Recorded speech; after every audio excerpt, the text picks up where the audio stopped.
आज आमच्या 18 ते 22 पोरांचे डीएड बंद झाले, बीएड बंद झाले, एटीडी बंद झाले. आज आमचे 40% पोर आयुष्यातून उठले. कोणी विचार केला कधी विचार? एक मुलगा आमचा 12वी नंतर डीएड झाला. 12वीला तो पोरगा 18 वर्षाचा झाला. 2 वर्षानं तो डीएड झाला. तो पोरगा 20 वर्षाचा झाला. त्याला डीएड व्हायला 30,000 40,000 रुपये खर्च आला. डीएड बंद झालं. त्याला आयुष्यात कधी नोकरी मिळाली नाही. त्याला मित्र जवळ करीनं आत्महत्येची पाळी आली त्याच्यावर. नाही आली. आमचा एक पोरगा बीएड झाला, एक पोरगा डीएड झाला.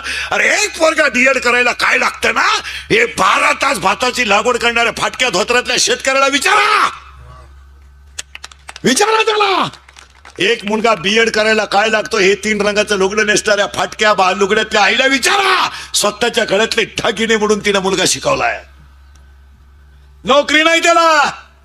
आणि मार्कशीट घेऊन गेला इंटरव्ह्यूला तर त्याला काय विचारलं रे तुम्ही? त्याला अनुभव विचारला का? त्याला पहिला प्रश्न विचारला, चिठ्ठी कुणाची आणली? दुसरा प्रश्न विचारला, काम कोणाचं करतो, हे कोणतं कळलं तुम्हाला? आणि किती भरू शकतो? हे 3ही प्रश्न आमच्या शेतकऱ्याच्या पोराकडे नाही.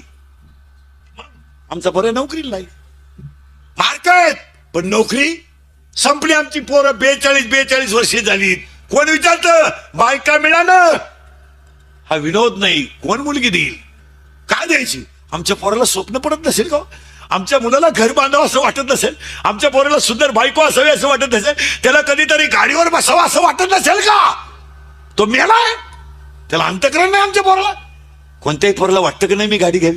कोणत्याही पोराला वाटतं की नाही मी छोटंसं सुंदर घर बांधावं, मला बायको असावी आणि माझ्या आईबापाला मी सुखी ठेवावं असं वाटत नाही का?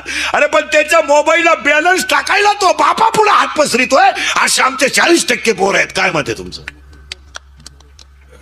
बॅलन्स नाही त्याला. लाज वाटते त्याला सांगायची. तो आईला म्हणतो, आई मला पप्पांकडून 50 रुपये दे.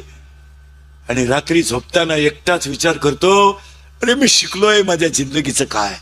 आपली पोरं विचार करीत नाही असं म्हणायचंय का हो तुम्हाला? हा किंवा नाही? विचार करतात पण पर्याय. झोपताना आपला पोरगा विचार करतो, अरे माझ्या आई बापाकडे मी किती दिवस मागायचे, पण माझी 50 रुपये कमवायची पात्रता आहे, पण मी शिक्षणामुळे कमवू शकत नाही. मग मी का वाईट काय करायचं?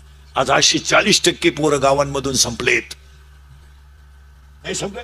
आपण म्हणतो पिढी बिघडली, नोकऱ्या. मी स्वतः BSc बेडे मानुषी पोरं माय अवतारावर नका जाऊ. पाया पडतो पोरांनो, तुमच्या आयुष्यामध्ये तुम्ही काहीच करू नका.